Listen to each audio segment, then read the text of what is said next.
পাকিস্তান সিরিজের রেশ কাটতে কাটতে আবারও মাঠে নামছে বাংলাদেশ দল, যেখানে ঘরের মাঠে বাংলাদেশ নামবে টিম অস্ট্রেলিয়ার বিপক্ষে। পূর্ণ শক্তির অস্ট্রেলিয়ার বিপক্ষে জয় পাওয়া মোটেও সহজ হবে না বাংলাদেশের জন্য, বরং অজি দল কঠিন চ্যালেঞ্জ দিবে বাংলাদেশকে। তবে সেখানে তিনটি চ্যালেঞ্জ থাকবে প্রধান।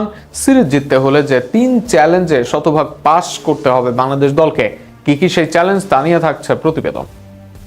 ঘরের মাঠে হোক বা বাইরে, অস্ট্রেলিয়ার বিপক্ষে মাঠে নামলেই বাংলাদেশের সামনে থাকে কঠিন এক চ্যালেঞ্জ। বিশ্ব ক্রিকেটের অন্যতম শক্তিশালী এই দলকে হারাতে শুধু ভালো খেললেই হয় না, পুরো ম্যাচ জুড়ে পরিকল্পনা অনুযায়ী পারফর্ম করতে হয়।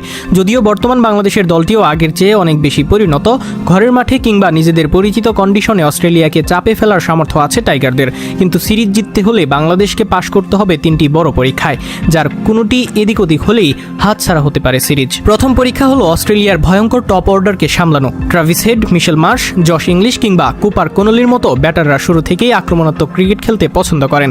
বিশেষ করে হেড ও মার্শ পাওয়ার প্লেতে ম্যাচের গতিপথ বদলে দেওয়ার ক্ষমতা রাখেন। তাই নতুন বলে উইকেট তুলে নেওয়া বাংলাদেশের জন্য সবচেয়ে গুরুত্বপূর্ণ কাজ। যদি তাসকিন আহমেদ, শরীফুল ইসলাম কিংবা মুস্তাফিজুর রহমান শুরুতেই এক বা দুইটি উইকেট এনে দিতে পারেন, তাহলে অস্ট্রেলিয়ার ব্যাটিং লাইন আপের উপর চাপ তৈরি হবে। কিন্তু হেড বা মার্শরা যদি প্রথম 10 ওভার নির্বিঘ্নে পার করে দেন, তাহলে ম্যাচে ফিরে আসা কঠিন হয়ে যাবে টাইগারদের জন্য। সেক্ষেত্রে বড় রানের দিকে আবিরাম ছুটে যেতে পারে টিম অস্ট্রেলিয়া।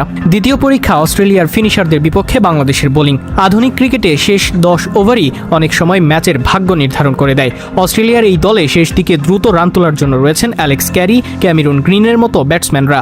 এছাড়া দলে আছে একাধিক বোলিং অলরাউন্ডারও। তাই এই সময়ে সতর্ক থাকতে হবে বাংলাদেশকে। শুরুর মতো শেষের দিকেও রান আটকাতে হবে অস্ট্রেলিয়া দলের। তাই ডেথ ওভারে সঠিক ইয়র্কার, স্লোয়ার এবং পরিকল্পিত বোলিং করতে হবে বাংলাদেশের বোলারদের। বিশেষ করে মুস্তাফিজের কাটার ও তাসকিনের গতির সঠিক ব্যবহার জরুরি হবে বাংলাদেশের জন্য। তৃতীয় এবং সবচেয়ে গুরুত্বপূর্ণ পরীক্ষা বাংলাদেশের নিজেদের ফিনিশিং। সাম্প্রতিক বছরগুলোতে দেখা গিয়েছে অনেক ম্যাচে ভালো শুরু করার পরেও শেষ 10 ওভারে কাঙ্ক্ষিত রান তুলতে ব্যর্থ হয়েছে টাইগাররা। বর্তমানে শেষে নামা আফিফ বা মিরাজরা কেউ দ্রুত রান তুলতে পারেন না। হৃদয় বা রিশাদরাও সেরকম বড় হিটে ছন্দে নেই।